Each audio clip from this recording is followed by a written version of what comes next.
Donc aujourd'hui, je vais vous partager donc ma stratégie de scalping ICT SMC qui va être basée notamment sur la structure de marché et les order blocks. Donc là, le but, c'est de vous montrer aussi voilà, que cette stratégie, je l'utilise. Vous voyez, par exemple, j'ai pris une journée banale, on est sur le DAX, voilà, un petit BE, ici quelques gains, et vous voyez que j'utilise toujours cette stratégie, voilà, qui va être basée tout simplement soit sur des continuités, soit sur des retournements de tendance. Donc vous voyez que c'est un principe clé chez moi et dans ma stratégie pour avoir justement des résultats. Et là, vous voyez que le but, ça va être de vous montrer justement une analyse multi-time frame, vous voyez, pour scalper, comment je trouve les points clés, donc les order blocks, pour vraiment assurer des gains et surtout un bon win rate par rapport à une session de scalping. Donc voici ce qu'on va voir un petit peu dans la vidéo. Vous voyez un petit peu là sur le plan que j'ai mis, le plan de scalping, on va voir éventuellement. Donc on va comprendre le contexte et les structures de marché, comment j'analyse un petit peu pour déterminer la tendance du jour pour pouvoir scalper et identifier les zones clés. On verra aussi l'identification de mes points d'entrée avec les order blocks plus les fair value gap. Donc c'est vraiment soit sur un retournement, soit sur une continuité de tendance. Donc on verra aussi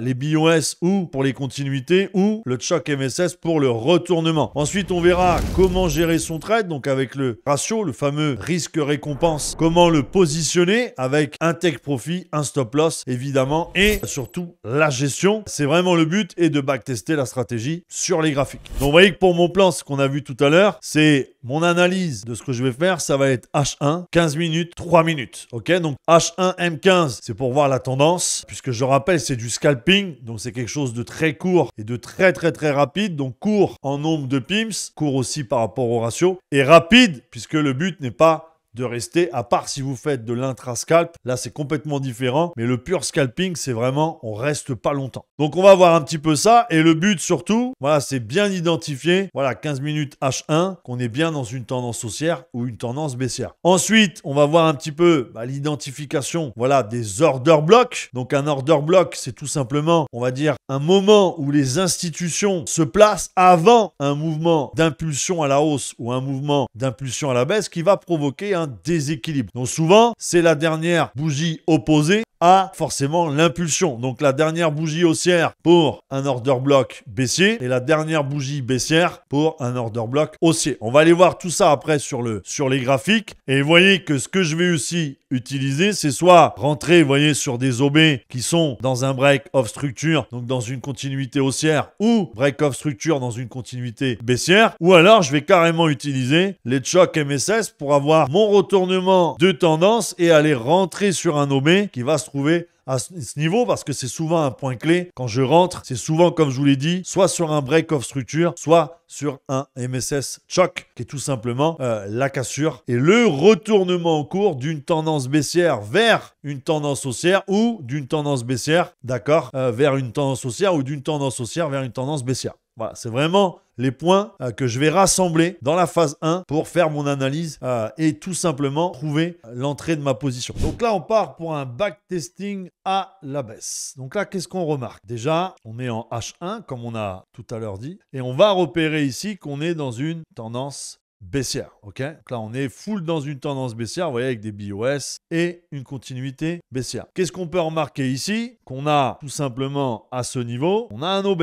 ok? On a un OB, on a juste ici, vous voyez, un fair value gap et on a aussi un fair value gap. Le but, c'est quoi? C'est d'attendre en H1 qu'on vienne reprendre ici, justement, de la liquidité à l'intérieur. Donc, on avance, on a repéré l'OB. Là, comme je vous l'ai dit, on n'oublie pas notre CB ici. Voilà, donc on a quand même de fortes probabilités pour que ça revienne dedans. CB, ok. On a notre OB ici que j'ai mis par le trait pour éviter d'embrouiller le graphique. Donc, on a quand même des chances de revenir dans ce marché. Qu'est-ce qu'il fait? Regardez, qu'est-ce qui se passe? On revient bien, en plus, vous voyez, faire une prise de liquidité ici, et on revient bien pile dans le CB, pile dans l'OB, parce que l'OB, c'est tout le dernier mouvement haussier avant la cassure et avant le déséquilibre et l'impulsion baissière. Preuve qu'ici, niveau des institutions à Smart Money, il y a du monde qui est rentré. Une fois que vous avez fait ça, on bascule en 15 minutes. 15 minutes, qu'est-ce qu'on remarque? On a bien respecté le CB et qu'on a bien respecté ici l'OB, le dernier mouvement haussier avant la cassure. Ok, jusque-là, on est bon. Ensuite, qu'est-ce qu'on fait? Une fois qu'on a rectifié, on va faire une petite analyse ici, tout simplement, du marché. Qu'est-ce qu'on remarque? Que pour le moment, vous voyez, après l'OB, la petite prise de liquidité et tout ce qu'on a fait, regardez ici, on a quoi? On a donc un busy. Donc je rappelle, hein, busy, c'est de la force acheteuse. Et qu'est-ce qui se passe actuellement? Bah, on a tout simplement le busy qui n'est pas respecté. On va attendre la troisième bougie. Voilà. Qu'est-ce qui se passe? Busy ici et CB du coup entre la première et la troisième bougie. Première, deuxième, troisième. On a fait un déséquilibre du coup maintenant qui n'est plus acheteur, mais qui est vendeur. Donc preuve déjà qu'on a tout simplement petit retournement qui se fait suite à tout ce qu'on a vu en M15 en H1. Donc vous voyez que ça se confirme. Donc là, busy, CB, IFVG, CB. Qu'est-ce que je vais attendre? Je vais attendre que le marché revienne dans cette zone pour prendre position. Ok? Voilà. Donc vous voyez que là, le marché est revenu dans à peine, vous voyez, toucher le busy. Et qu'est-ce qu'il fallait remarquer ici pour rentrer? Bon, on avait ici un breaker block. Pourquoi c'est un breaker block? Parce qu'on a tout simplement un OB bullish, comme on a dit, qui n'a pas été respecté. On le voit déjà au busy et on le voit déjà au CB plus le breaker block. Qu'est-ce qu'il fallait faire ici? Il fallait rentrer sur cette zone. On protège, vous voyez, juste au-dessus du CB pour protéger son prix. Et qu'est-ce qu'on va aller chercher? Par exemple ici, on a un petit swing low, donc une sell side liquidity juste ici. Et donc je vais aller chercher, voilà, mon TP juste là. On va regarder. Voilà, boum, on a bien eu, vous voyez, toute la prise de position et le retournement. Voilà, on a même eu un CISD, mais je ne vais pas aller. Le but n'est pas de vous donner trop d'informations, mais de comprendre qu'ici, on a bien eu, suite à l'OB H1 M15, un retournement, une prise de liquidité, retournement du marché pour aller à la baisse. Et continuer finalement la structure qu'on a vue tout à l'heure en H1, qui est bien une structure baissière avec un OB H1 qui a été parfaitement respecté pour continuer la tendance baissière. Vous voyez un petit peu comment on décortique H1, M15, puis après M3 ou même M1 pour ceux qui veulent, pour aller chercher une belle vente dans la tendance baissière. Vous voyez, on a bien respecté la tendance, on a bien respecté les gros points d'entrée avec l'OB H1, M15 avant d'affiner en M3 et d'ajuster, vous voyez derrière, voilà, l'entrée, la position, d'accord? Quelque chose d'assez simple, pas besoin de faire compliqué, d'accord, pour trouver un bon point d'entrée. Juste, voilà, utiliser toute la valeur qu'on donne ici pour essayer de simplifier, je dis pas, ça veut pas dire facile, mais de simplifier tout simplement votre trading. Si tu es comme moi, débutante en trading, tu ne sais pas par où commencer et je peux le comprendre car moi la première, ça a été compliqué. C'est simple, tu cliques juste là. Qu'est-ce qui va se passer ici? Tu vas rejoindre un Telegram public et gratuit. Dedans, qu'est-ce qu'on retrouve? Tous les lives de Sébastien du lundi au vendredi ainsi que le dimanche. Et en plus de ça, des cours privés. Quoi de mieux pour commencer en tant que débutant? Allez, on est parti là sur les graphiques. Donc, on va passer à la phase 1, comprendre le contexte, la structure du marché. Donc là, on est bien en H1, on est sur le BTC, hein, peu importe, de toute façon, l'actif a toujours la même chose. Donc là, on identifie, c'est important, ici, nous étions en tendance baissière. Et bien un peu la structure, cassure des plus bas, BOS, donc vendeur, vous voyez, actuellement, c'est bien ça, hein, le but de comprendre la structure. Et on voit bien qu'à un moment donné, c'est visible. Si on prend ce swing low, donc c'est le plus bas du moment, et si on prend pour moi le plus important, le swing high ici, d'accord? Donc on a bien notre swing low, notre swing high. Ok, ça je vous ai déjà fait une vidéo là-dessus, on va pas revenir. Le but c'est de comprendre qu'est-ce qui se passe. Ben, on a le fameux retournement. On passe d'une tendance baissière à une tendance haussière. Ok, donc là on va noter ce que c'est ici. Donc je vous ai dit MSS, choc, ça va dépendre si vous faites de l'ICT ou de l'SMC. Voilà, le but c'est vraiment de comprendre que les deux sont la même chose. Ok, donc là on a bien notre swing high et notre swing low. C'est important pour comprendre le renversement de structure. Vous voyez qu'ici, je ne prends pas celui-là. Pour moi, ce n'est pas le dernier plus haut avant ce dernier plus bas. Il y en a qui vous diront hein, que c'est ici. Moi, je ne le prends pas. Il y en a qui vous diront ici que c'est là. Non, je ne le prends pas. Moi, je prends vraiment le dernier plus bas et avant, vous voyez ce dernier plus bas, le dernier plus haut, pour moi, il est là. C'est là où on a plus les probabilités d'avoir le retournement et non pas d'avoir un piège. Et on voit très bien que si on continue, on a bien eu le retournement et qu'après, on a bien ici, vous le voyez. Donc, si on prend on va dire ce dernier ici, voilà, on a bien ici la cassure sur cette impulsion qui continue. Donc, on a bien ici notre BOS. Après, vous pouvez prendre là aussi si vous voulez. Peu importe, ce qu'il faut comprendre, c'est que pour qu'on ait un BOS en continuité haussière, il faut qu'on recasse des plus hauts. Et non pas, c'est très important. Et vous voyez que c'est pour ça qu'on va prendre cette zone pour tracer notre OB. Donc là, on va passer à la deuxième phase, identification. Ça y est, on a compris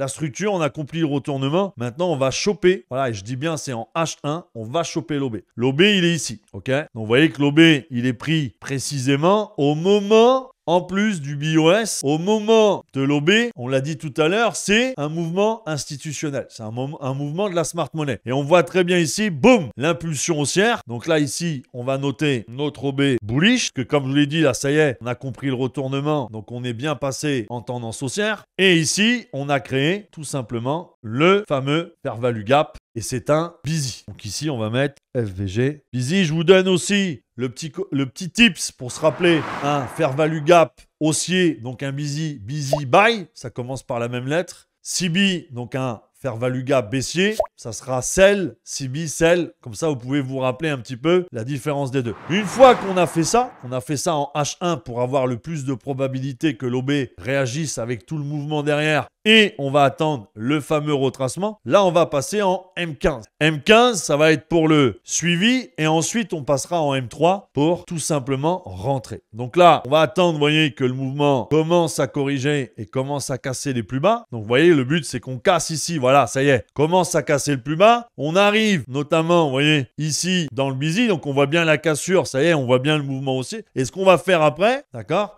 C'est qu'on va passer en 3 minutes. Ah, vous pouvez 3 minutes, 1 minute, ok, peu importe. Hein, voilà, le but, c'est vraiment de toujours être dans l'OB et de repérer un petit peu, avec précision évidemment, le mouvement. Donc là, on va avancer un petit peu. Voilà, donc vous voyez que ça va très très vite. Hein, vous voyez. Alors le but là, vous voyez qu'on dans notre OB, on a forcément refait ici, vous voyez, un déséquilibre. D'accord? Donc vous voyez qu'ici, on a refait tout ce mouvement-là. Et ça, c'est à l'intérieur de l'OB H1 M15. Et moi, c'est là que ça va m'intéresser pour prendre position. OK? Donc moi, mon but, ça va être de prendre position dans cette zone.